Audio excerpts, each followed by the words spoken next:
Welcome back to the Automotive Market Minute, in which may or may not take just over a minute. My name is Steven Jurgella. My name is Phil Trzebiatowski. And I'm James Sivco. It's a December to remember, hopefully, especially after a very tough October and November. We'll talk about dealership performance, dealer sentiment, jobs and GDP outlook will be very important for you as a dealer. And then help is on the way. CAFÉ standards and tax returns. But we're going to touch on a couple of things here before I go over the dealership performance. First and foremost, the affordability crisis and payment stretching.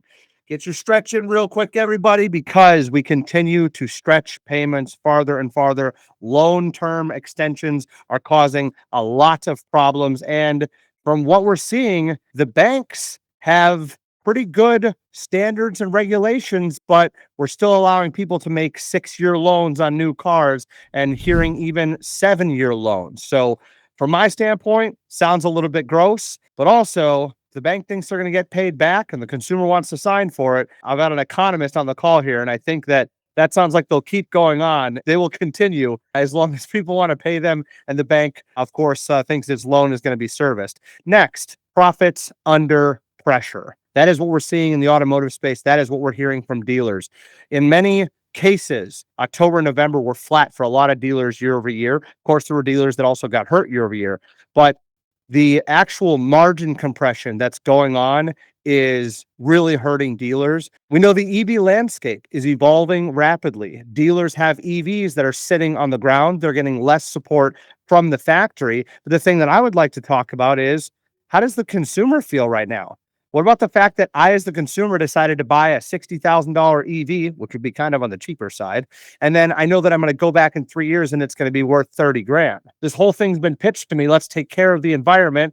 We'll talk about CAFÉ standards here in a little bit, but let's take care of the environment. And oh, by the way, the person that's going to pay for it is you, the consumer. Doesn't sound really good to me, but that's another story for another time here. And then finally, talking about technology and operational shifts, dealers are getting caught in this interesting middle ground. Am I going to use AI? How do I use AI? How do I figure out if it's working or not? How do I evaluate what AI is helping me with and where it's causing a hindrance? But at the end of the day, what matters most is this: the era of easy, high margin sales is over.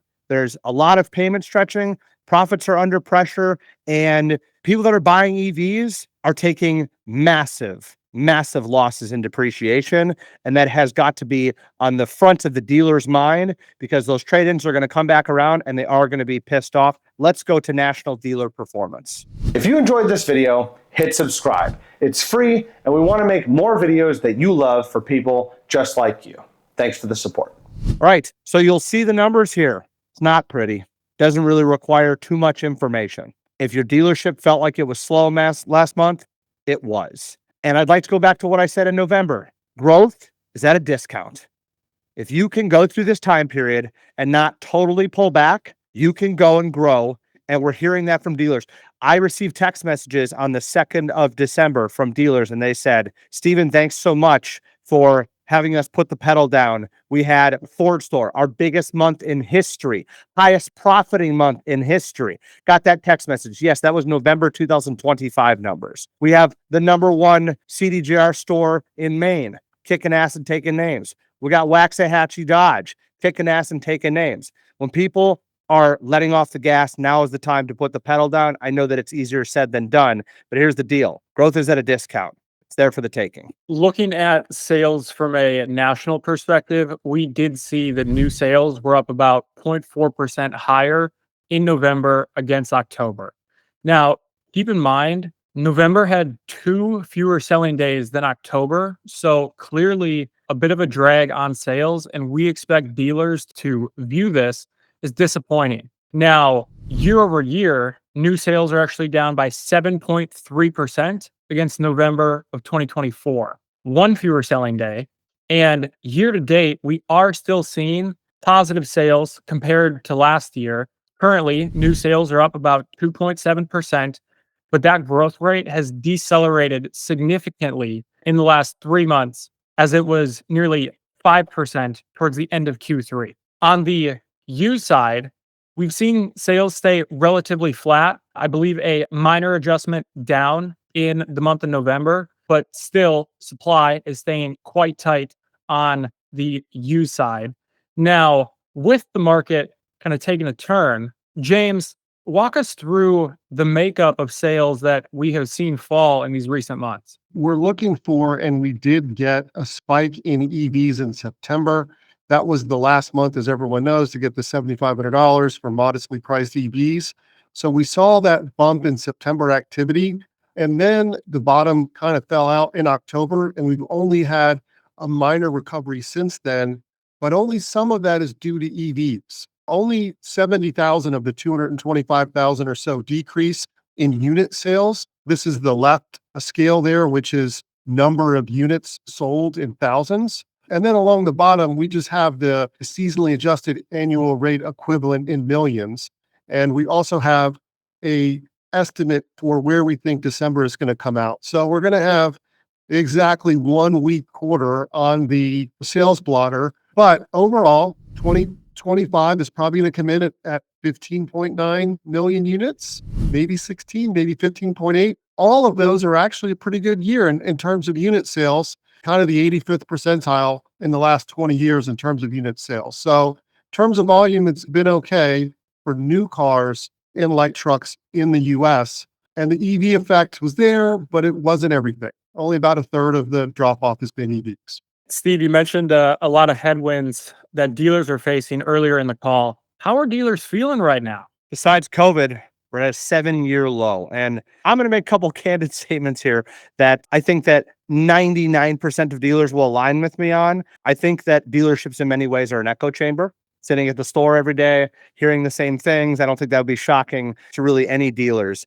You sit in an echo chamber during October and November of 2025, you see your bills come in, your expenses are higher, and you're selling less vehicles. My sentiment will be shit as well. Now, do I think that's the attitude to have? No, of course not, because let's control the controllables. The last thing that I want to do is have a dealer be in a tough situation and not have the attitude or the belief that they can get to the promised land, the next level. And as you guys are going to expand on here in a little bit, there's definitely help coming.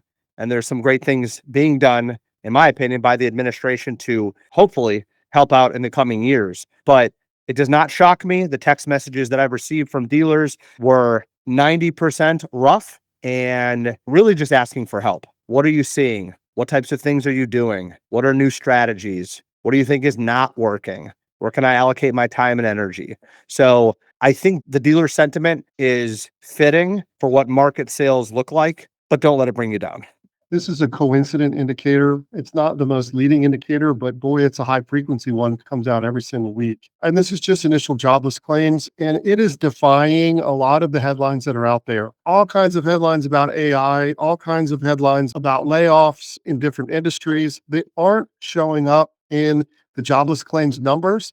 Now, the labor market's not perfect.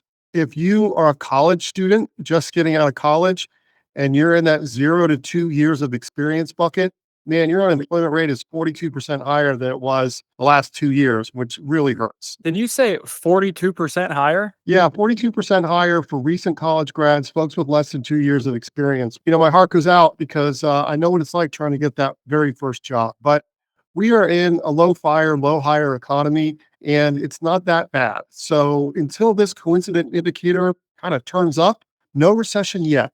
So with regards to the comments James made regarding unemployment for recent college graduates, number one, it's a different hiring market. But number two, they're asking for more experience. My comment and question is, if I'm an 18-year-old and I know that going to college is as expensive as it ever has been, especially if you're going into a nice institution, which is a couple $100,000 by the time you're all said and done. So if I'm looking at that, and then I'm looking at the fact that they require 2 to 5 years experience, which means when I'm coming out of college, if I didn't have some really good internships or some sort of accolade, that means I'm probably not going to be considered. And then I can go over here and I can go, guys like Jordan Peterson have built the Jordan Peterson Academy. I've watched a couple of the lectures in the Jordan Peterson Academy, $399 a year. Hi, Mr. Dealer. Go sign up for it. Pay your $400. Come back to me. Look at the delivery of the information. Look at the production quality. Look at the animation. Look at all of it. $250,000 to say I went to Clemson and then I come out with no experience and I can't get a job? Or I can have a person with experience that can go and sit in an interview and go like this. Hey, James, thanks for giving me the interview. Hey, so what sticks out about you? Well, first and foremost, I'd like to ask you a couple of questions. With regards to this position, what does it look like for an ideal candidate? Or what does an ideal candidate look like to you? And they explain everything. You practice the qualification and you go, I appreciate it very much. Based on my experience, the ways I'd like to help your business are X, Y, Z, etc. And I've done this and this and this. No one cares about your freaking degree at that point. You could have practiced that for 2 hours and go beat the interview. So just keep in mind, I don't think it's going down. I think these college graduates are going to continue to pay their ass off for a really expensive degree. And I don't think that I have never asked somebody about where they went to college. Never. In my hiring process, I've never asked because I don't care. What can you accomplish? And what evidence do you have to suggest that you can accomplish it? Rant over. Go ahead, James. That's great. You've never asked me where I've gone to college either. So these numbers actually have a 3% cushion underneath them for inflation. So nominal growth in 2025 is going to look like almost 5%. It just comes with a big heap of inflation, which is not pleasant for the consumer, but certainly 4.8% nominal growth, top line growth, solves a lot of problems when you have them. So the economy is being run hot. It's being run hot by the invisible 3% cushion underneath it. These forward-looking projections always look like this. So Wall Street always runs off of, we're going to grow to 1.5%, maybe 2.5%. At some point, they're going to get this wrong. We are 17 years into an expansion with only a few kind of mid-cycle slowdowns. But based on the data that we're seeing now, the recession is at least deferred into probably the second half of 2026. And we won't know we're in it until maybe the end of 2026. So all the risk is to the downside when it comes to these forecasts. But just remember, if you add 2% and 3% together, it's a pretty decent top line growth environment for everyone across the economy. Let's hope it translates to consumers as well. We have had a tempest in a teapot over the past 2 months with headline after headline, getting yours truly and the crew here at Fountain Forward riled up about financing conditions for automobiles. It's something that we watch. It's something that you watch. It's something that everyone watches. And despite the headlines, we have not had problems. So credit spreads have been pretty stable. Interest rates in anywhere but the subprime area have been very stable. And overall credit access has been pretty good. So this is the Dealer Track Credit Access Index. And the last 3-4 months of prints are on this. And so despite the trouble that we've seen at Tricolor and at some other adjacent credit problems, consumers have got plenty of access to credit at the right price. The only interesting thing I think that has happened out there in finance land over the last month is we have seen an almost 1% spike in the number of subprime borrower segment. They've spiked from 13 to 14%, which is pretty big for 1 month, but we know what that is. That is student loans being turned back on, and about 2.5 million student loan borrowers are being grabbed by the vampires of this student loan crisis and being turned into zombies. So we know what that is. Those are subprime borrowers. Unfortunately, dreams are deferred by both student loans and unemployment if you're a young person these days in America. Is help on the way? Looking at this, back during the salad days, pre-COVID, you were getting about 10% incentives from the factory. That dove right after COVID when prices spiked and the factories and you and everyone in the whole industry realized we don't need incentives when people just need a car and will pay any price. They've crept back. They've come back to about 2/3 of where they were COVID-wise, but they've backed off a little bit over the last year, and they definitely have fallen over the last couple of months. So the incentives to buy cars and the aid has kind of dropped off a little bit from manufacturers. And if you look at prices here, these last couple of months of price prints, one, it is absolutely the tariff effects. Tariff effects are a part of this, but more than tariff effects is just product mix. The bigger, more luxury vehicles are selling at more volume than the economy vehicles. And so your luxury buyer and your truck buyer have been more active, and your economy car buyer have been less active. So this latest little wiggle up in the line has been more product mix than tariffs, although tariffs still a factor. This is part of our Help is on the Way theme. We have two parts of the theme. The first part here is gas prices, regular gas prices below $3 for the first time since 2021-ish, which is pretty awesome. And the second part of our theme of Help is on the Way is tax returns. The president and the administration have promised bigger tax returns. Some of that comes from kind of a tariff rebate check that's being discussed out there. Our tax return tracker that we've made at Fountain Forward, we've hacked that. So any check that comes out of the Treasury or wire that comes out of the Treasury to consumers, we'll capture that and we'll be able to tell you what the tax return season looks like. And we like to just compare it to the last 10 years and be like, look, is this a 10 or a 7 or an 8? It's going to be very difficult to hit that COVID year, which is the 10, but we may have a 9 out there, and that would be really awesome for sales in the first half of 2026. Help is also coming to the supply curve, what you have in your lot. Unfortunately, the CAFÉ standards, which date all the way back to the Carter era, were put into overdrive during the last 5 years, and then you've got everything else.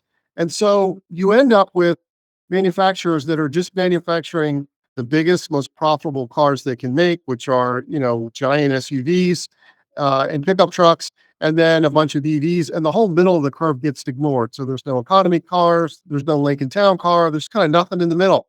And so that's going to stop. And that'll be great because there's a lot of demand there. And so finally, you'll be able to meet consumer demand everywhere along that curve from tiny car all the way to truck. This is just an example of some of the pricing distortion that needs to be put on the front porch of the CAFÉ for this CAFÉ standards. These are just economy vehicles. They're 26% on average cheaper in our two countries, that we picked here, just Mexico and Colombia. You can see that the Kia Forte is all the way down at $11,000. And it's the same car that we paid $21,000 for here. You know why? Well, because we're putting in backup cameras, because we're putting in stuff for the environment. We're putting in that annoying circular 8 thing that turns your car off. Blind spot monitoring, catalytic converters. That's $10,000 worth of stuff in there. And we can see it because those countries are able to strip the cars down and deliver a more effective, cheaper, more efficient product to their customers at a lower price. What I think is important here is we've got to play friendly with the manufacturers. We've just got to play friendly with them. And I was thinking about it and I was like, I'm not a big Pokemon guy, but if I remember correctly, Pichu becomes Pikachu only because we make Pichu happy. We're friendly with Pichu and then it becomes Pikachu. Can we not go back to doing that with the manufacturers? Can we say, hey, manufacturers, we know you want to sell more vehicles. We're going to go ahead, change up these standards so you can make vehicles that are more economical for the customer, get some more vehicles that are $18,000 to $25,000, and you can sell more vehicles. We're just going to make it simpler for people to get a nice new piece of automotive equipment that they can then drive around without all the bullshit. We have the opportunity to make a beautiful Pikachu, but we've got to give the factories some support, guys. Am I wrong? You are right. And some of what you're talking about appears here on the next page. And that is where we're not in economy stuff. You can see the duties show up in these foreign countries. There is a tax or a duty baked into some of these vehicles. When you get to the premium vehicle, like a nice Chevy Colorado truck, it's more expensive than these other two places.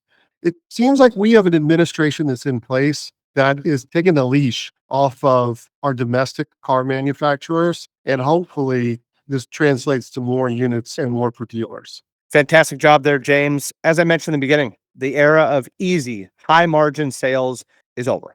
Another thing that continues to come up is that F&I is essentially the performance driver at stores right now, besides fixed ops.